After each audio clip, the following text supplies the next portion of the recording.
Muje baleko mwena gye muwangalira kansubire muri bulungi. Olunaku lwa leero tugenda Australia ensi nnungi. Not Austria, Australia. Ensi eno Australia nnungi to the extent eyogera oluzungu ate Katonda kasita kuyamba n'ogendera ku work visa oba employment visa. Trust me, ogenda kugenda ne family yo oba ne wobanga otuuseyo family yo esobola okujja. Kye kirungi kya Australia. Era inze mwenna mbagamba Australia, New Zealand mutambule mubeere nga mukola ki nga mugendayo tojja kwejusa. Abantu abasinga mbadde mugamba Australia waliyo emisota waliyo biki banange Uganda nawo waliyo emisota. Ate Uganda waliyo deadly something nga jeziri. Yes, Australia waliyo the scorpion, the spider. Yes, that is the truth jebiri. Naye tebigenda kusanga awo biki ate ebiseera ebisinga be ebintu byabwe babigema. Era naye wotuukayo bakugema. In case omusota gukulumye naye togenda gusanga nga abantu weba exaggerating nti omusota ogenda gusanga gukugambe hello how are you nedda. Eba season nga wonola ba season y'ensenene oba okitegeera ne wabeerawo nga season weeri ate n'ekyo kubiri kisinziira mu bibuga emisota tegitera kubeerayo kuleka mu byalo naye era nga gwe kennyini sisuubira nti ogenda kubeera mu kibira guzino oginoonye oba okitegeera so nga tugenda otandika bulungi gwe kennyini manya Australia it is one of the best countries nze nange kennyini nja bakolerako tuwanga ngenze mu Australia mulabe Australia weeri ennungi. Nse eri green nnyo eri green but it is a very very very beautiful country. Gwe na ndaba sagalo gwe mu maanyi grabbing at these countries cause inze I'm telling you the truth it is one of the countries I love to be in. Naye already kati ndi mufumbo waneeno naye nga nali government nali badde Australia kati esawa zino I can just go there and visit. Nja kubalaga gundi ya Australia nga ngenzeyo n'omwami wange. So kati lunaku lwa leero njagala kubalagako ku mirimu gya Australia nga gwe kennyini bw'osobola okwe-applyingira. Abantu abasinga temumanyi ba applyinga gino mirimu kubanga gwe just ogenda no grabbing gwonna gw'ofuna. Kankulageko ku Jora Jobs. Stay with me until the end. Genda ku Gogoyo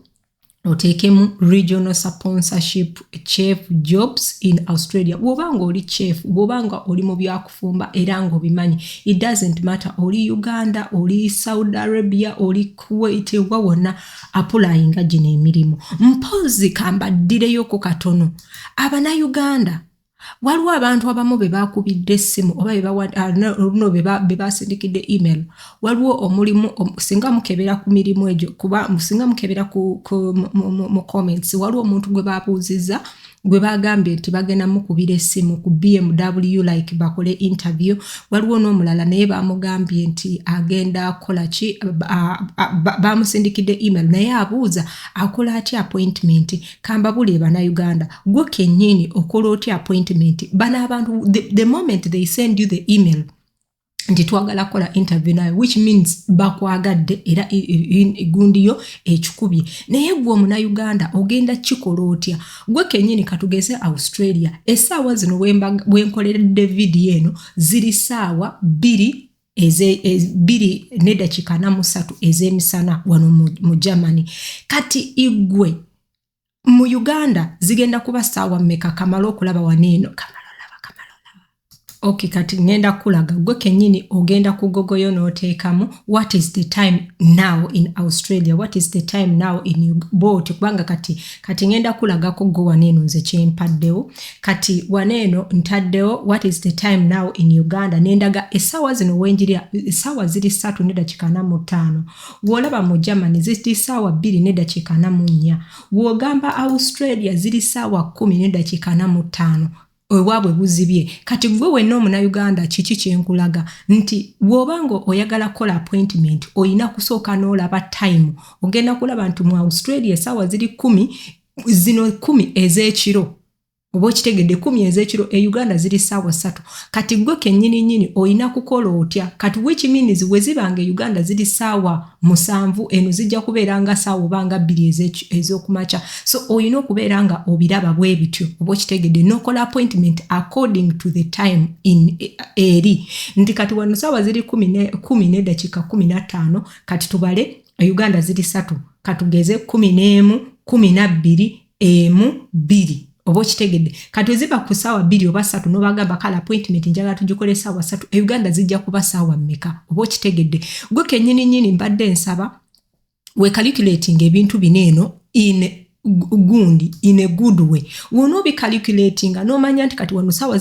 Australia oba America zigenda kuba saawa bweziti Uganda bino ebintu si bizibu you don't need anyone okusomesa ebintu bino bannange bana Uganda you don't need to simanyi lwaki you don't need obiseera ebisinga ntunulira n'endaba nenga abanange education yaffe yalagawa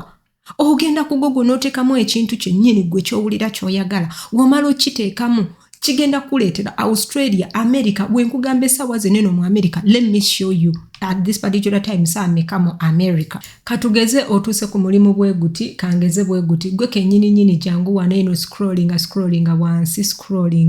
olabe nina kyenjagala okulaga waneeno kineeno kye bayita work visa be provided gwe wenna andaba essaawa zineeno kino ekigambo before you apply for a job you have to look at this thing kubanga wotakinoonya abantu abasinga you apply ogenda kutuuka okoowe gwe wenna andaba essaawa zineeno olaba ne kino eno kye bayita 2 to 3 years eno gundi eno CV abantu abasinga they don't call you because gw'omala gakola CV teriiko experience oba eriko experience kyenjagala okugamba waneeno nja kubasomesa gwe wenna ayagala okumanya ebintu bino ojja commentinga Word PDF dwachi kubanga wobanga CV yo ogirina mu Word kyangu kya editinga PDF kizibu kya editinga naye Word ng'ogitadde mu Word kyangu woba oyagala osobola commentinga Word mwenna then nembeera nga nsobola okukola kinga nsobola okukola CV gundi eyo nembalaga wosobola CV yo ng'eri mu Word anyway wojja waneeno ng'olaba work visa can be provided eyogamba kankole ki ngenda ku applyinga ku guno omulimu ekirala kyenjagala okugamba mu Uganda waliwo gundi websites nga mu Uganda temusobola zikozesa Uganda I really don't know naye simanyi oba government eyajjako gundi eyo oba kiri kitya waliwo links ezitakola wammwe ogenda kola otya gwe wenna andaba at this particular time ng'oyagala kubeera nga accessinga every link ogenda kozesa kye bayita VPN waliwo VPN ez'okusasulira ne VPN ez'obwereere it is the same applies ku muntu yenna anoonya omusajja wobanga onoonya omusajja ng'oyagala kyusa location era ogenda omusajja omuzungu ng'ali mu Australia mu America mu Canada in different countries ogenda kozesa kye bayita VPN kanje balagekoko katono webagira ogenda ku Play Store yo n'oteekamu Thunder VPN w'oteekamu Thunder VPN ku Play Store yo si ku Google ku Play Store yo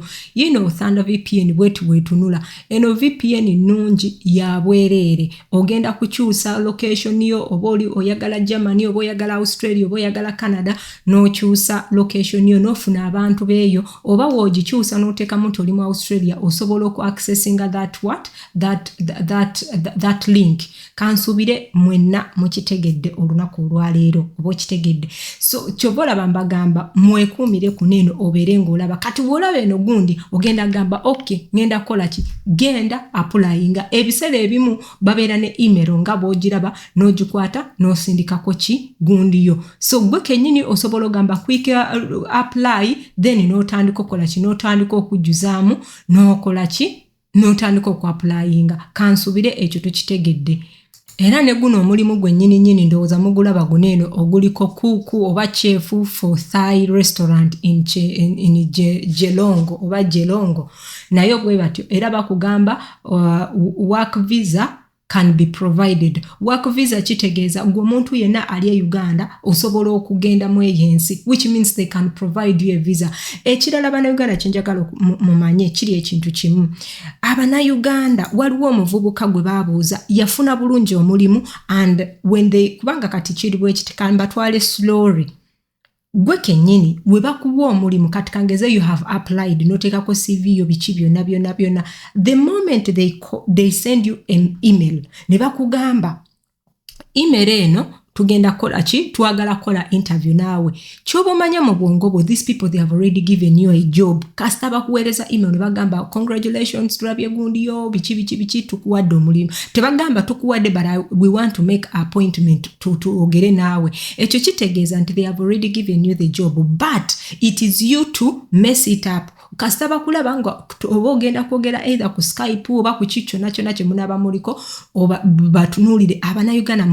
remember to smile omuzungu yenna ayagala nnyo omuntu asmilinga ekyo kimukijjukire ekyokubiri the moment we mumala appointment nga mumaze okweraba bagenda kugamba okay we are going to send you the contract when they send you the contract what you are going to do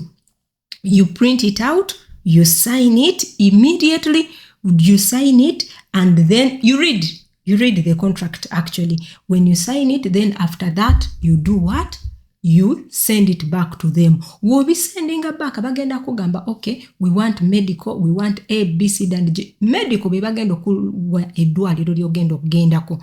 gwe sente ezo gwenga gwe ezeddwaliro sibbe bagenda zikuwa gwagenda zeteekamu obo kitegeera sometimes wezibanga sente ziganye osobola bagamba ne ticket in case no bagamba we natuuka sente mujja zisalako naye ebiseera ebisinga omuntu yenanga ali serious ddala baabagala ne weekola kine weejirira kati gwe womaliriza medical n'ogibasindikira then bo bagenda kusindikira linki oba bakugambe nti nno ogenda kola ABC and G ebiseera ebisinga naddala Australia ekugamba onoosobola batukuwe legal baba biyita batyo ba legal team aba bantu ojja basasula bino ebintu byangu nnyo genda mu videos zange oba ogenda kulaba Australia we bajjuza forms za Australia si bizibu oba kitegedde naye woogamba nti ngwe ogenda kusasula omuntu oyo sente okitegedde ogenda musasula sente ate zisitagenda kuba ntono kubanga ne visa ya sente nyingi ya employment I think kayinza okubanga akakadde kamu mu mitwalo nga 8 almost bukadde bubiri so obo ino okwegendereza ennyo nga tonagamba okay you give me nedda bagambe I can do it myself then yotandika following kyenkugamba ekirala omuna Uganda eyafuna omulimu bamubuuza which visa do you want to come with oba joyagala okukozesa to come here in Australia omuna Uganda nagamba visit visa banange yagwa interview ate n'atatuuka gwe omuna Uganda essaawa zino nkugamba nti buli wobeeranga otambula like you are traveling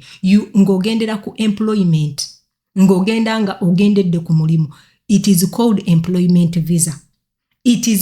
employment visa oba work visa oba kitegedde gwe kennyini wobanga omuntu wakugamba mugamba okay I have a job if I'm given a job then I will use work visa that is it how many visas do we have tulina visit visa kyekimu ne visitors visa but we make it short it is called visitors visa naye fe Uganda tukiyita visit visa to make it shorter tuina employment oba gye bayita work visa eyo gye nkugambe ey'omulimu visit visa ogenda like you are going to visit and come back togenda kukola so wogamba omuntu nti ogenda ku employment manyanga work visa which means tomanyi kyoyagala okitegedde kansubira ekyo mukitegedde waliwo ne student visa mwena mugimanyi oba ogenda kusoma ne wabeerawo ne egundi gye bayita ffe tugiyita mu bwomya naye kale bagiyita spouse visa ye muntu agenda ng'ogenda kulaba mwami wo nga like bwe batyo ng'ogendedde ku musajja kansubire ekyo mukitegedde gwe wenna omuna Uganda weegendereze nnyo nga tona applyinga make sure nti olaba kye bayita work visa the moment you see something work visa can be provided oba it is a visa sponsorship then apply for a job abantu abasinga mugamba temulaba mirimu gino oba mu applyinga they don't reply you because you apply where kati kambalageko n'ekirala waneeno katono waneeno waliwo ekigambo ekigamba bakugamba wano kansubire oba nsobola bisobola okugira okay bakugamba wano obugambo butono simanyi wembuzuminga nnyo bugamba be careful don't provide your bank or credit card details when applying for a job don't transfer any money or complete a suspicious online survey if you see something suspicious report. Dwaki bakugamba ebintu bino ebiseera ebisinga gino emirimu bagiyingiramu gino emirimu bagiyingiramu abafere. So bakugambye omuntu yenna woba onoonya omulimu, you don't require, you are not supposed to pay anything. I'm telling you, todamu kumpereza message nongamba they are telling me to pay, because when they are employing you, you don't have to pay anything. Omuntu yenna akusaba sent that jo ogwo mulimu si mutufu, nsuubira okino ekintu okirabye gwe kennyini kyegirire kikino waneeno kankizoomingekoko kikyo. Bakugambye be careful, don't provide your bank credit card details when you're applying for a job. Don't transfer any money or complete suspicious online survey. If you see something suspicious, report this job advert. The moment you singa bakugize tandikirawo ogureportinga, kansubire ekyo tukitegedde. Kati mugenda kutandika okuapplyinga. I wish you all the best. Mwenna abalaba videos zange ne muzi forwardinga. Abannayuganda kambajjukizeyo ekintu kimu, buli woolaba video yange no likinga, no commentinga, no sharinga, etambula weetambula muli nenjiraba nga video egenze mu 1K egenze mu 2K, mpulira bulungi era nange kinyamba nengamba kankole video endala, but wotagisharinga lunaku lwaleero mundage kubanga endaga nti bagisharinze tebagisharinze, gwe wenna agenda commentinga, make sure nti sharinga video eno ate commentinga nogamba okay I've shared it, kale wandika mu comment ogamba I've shared your video, I will be so pleased, nja kijja kunsanyusanyo bambi. I love you, may God bless you, ciao ciao.